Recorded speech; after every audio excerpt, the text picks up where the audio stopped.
تبارك الذي نزل الفرقان على عبده ليكون للعالمين نذيرا۔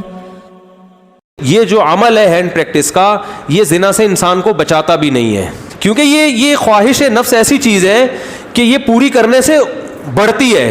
آپ جو نوجوانوں کی ہسٹری جمع کریں نا، تو ایسا نہیں ہوتا کہ جس نے ایک دفعہ کیا تو بس زندگی میں ایک ہی دفعہ کیا۔ جب یہ لت زیادہ پڑتی ہے تو پھر یہ بیماری شادی کے بعد بھی نہیں چھوٹتی۔ ایک آدمی کی 2 بیویاں، اسے نکاح سے پہلے اس کی عادت پڑ گئی، یہی سوچ کے کہ یار ابھی اپنے آپ کو ٹھنڈا کر لیتا ہوں، تسکین کر لیتا ہوں، برائی سے بچ جاؤں گا، یہ ہو جائے گا، وہ ہو جائے گا۔ شیطان نے الٹے سیدھے اس کو جو ہے نا دلائل دیے، اور کہتا ہے مجھے یہ برائی جب ہو گیا تو چسکا لگ گیا۔ پھر کہہ رہے پھر جب میں نے نکاح کیا ہے نا، ایک شادی کی ہے تو میری یہ عادت نہیں چھوٹی، دوسری 2 بیویاں اس کی، کہہ رہے پھر بھی نہیں چھوٹی۔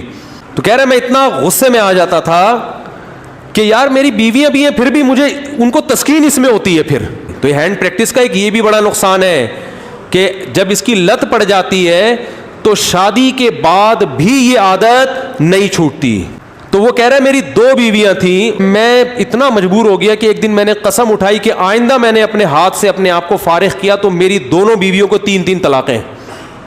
کہہ رہے میں نے یہ سوچا کہ شاید اس عمل سے میں اپنے آپ کو روک لوں گا، پھر بھی نہیں رکا، اور پھر بھی یہ عمل کیا، اور ہم نے اس کو فتویٰ دیا کہ آپ کی دونوں بیویاں آپ پر ہمیشہ کے لیے حرام ہو گئی ہیں۔ تو اب آپ بتاؤ اس پہ کیا گزر رہی ہوگی۔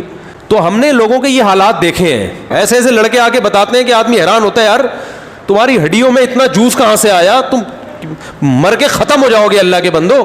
جب بھی یہ گناہ ہو جائے 2 رکعت پڑھ کے توبہ کرنی ہے، اللہ سے معافی مانگنا ہے، اور اپنے آپ کو کوئی سزا دینی ہے صدقہ کے ذریعے یا روزے کے۔ سب سے بہتر سزا روزہ ہے، صدقے سے اتنا فائدہ نہیں ہوتا، روزے سے اس میں زیادہ فائدہ ہوتا ہے۔ تو اسی طرح جم جانے والے بھی اکثر ان برائیوں سے بچ جاتے ہیں، اور اس برائی سے بچنے کا بہت فائدہ ہے دنیا میں بھی آخرت میں بھی۔ لیکن میں نے آپ کو بتایا اس میں مایوس نہیں ہونا، یہ چیزیں جلدی نہیں چھوٹتی۔ ایک چیز کی لت اگر پڑ چکی ہو تو پھر ٹائم لگتا ہے چیزوں کو چھوٹنے میں، لیکن لڑتے رہنا ہے زندگی بھر۔ تو یہ جو حرکت ہے نا ہینڈ پریکٹس، اس سے بھی انسان مینٹلی کیا ہو جاتا ہے، بہت ڈسٹرب ہوتا ہے، جس سے جو نیچرل ایک پروسیس قدرت نے رکھا ہے، خدا نے رکھا ہے، وہ بہت برے طریقے سے متاثر ہوتا ہے اس عمل سے۔ تو اس لیے اپنے آپ کو ان تمام ایکٹیویٹیز سے بچا کے رکھنا چاہیے۔ تو اللہ تعالیٰ سب کی حفاظت فرمائے۔